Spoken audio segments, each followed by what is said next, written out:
Hey, how's it going? Rich here from the Lifted Off-Road Shop, and it is tire changing season on my wife's Miata car. Let me flip you around and show you what I've got going on. All right, as you can see here, these are the summer tires, and based on the tread wear indicators, like that right there, you can kind of see those in there. Those are the tread wear indicators.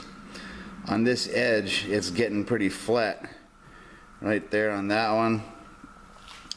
On this one, it's not quite, if I can find it for you. Okay, right there, it's not quite as flat on that one. On this one, again, there's still a little bit of gap in there. And we go to this one, and we're looking at right there. You can see how flat it is on that one.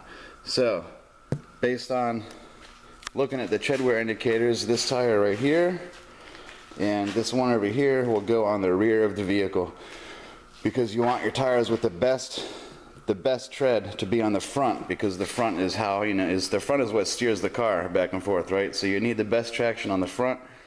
So I will put these two end tires on the rear because they are wearing out the fastest, and it looks like I might have another season on these.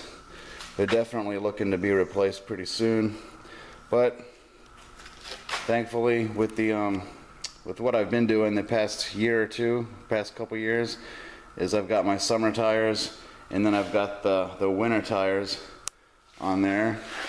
And once I get those off, I'll be able to look at those and see how they're wearing, and we shall get to it. So basically just got to jack up the vehicle and swap out the tires. It's pretty simple, straightforward task. I don't think I need to show you guys all of that. And yeah, so that's what I'm doing today. One of my first projects of the day is swapping out the winter tires for the summer tires. But I just wanted to share that tidbit of information with you. The tires with the best amount of traction or the best tread on them, you want those to be on the front. So whenever you're doing tire rotations or putting on some used tires on a vehicle, you get the ones with the best traction and you put those on the front, because those are the ones that actually control where the vehicle's going. And the ones that are more bald, you can put them on the rear. And I guess you could say emergency situations, if for some reason you let your tires go too far and they end up having a blowout, the tire with the least amount of traction is probably going to be the one with the that blows out or goes flat on you, because it just gets worn out too much. And if you do have a blowout while you're on the road, it is much easier to control the vehicle and bring it to a stop if one of the rear wheels goes out, as opposed to one of the front.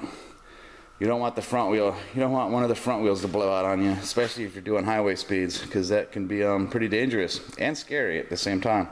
So if the rear blows out, it's not usually that big of a deal. I've experienced that once or twice myself, and you can still maintain control of the vehicle pretty good, as long as it's one of the back tires.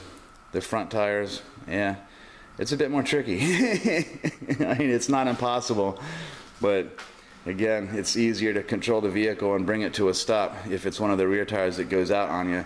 So that's another reason to put the tires with the least amount of tread on the rear. And yeah, so that'll be about it for this one. I will get back with an update later. And I will show you I'll show you the tread that's left on the winter tires. As always, have fun and be lifted. Out.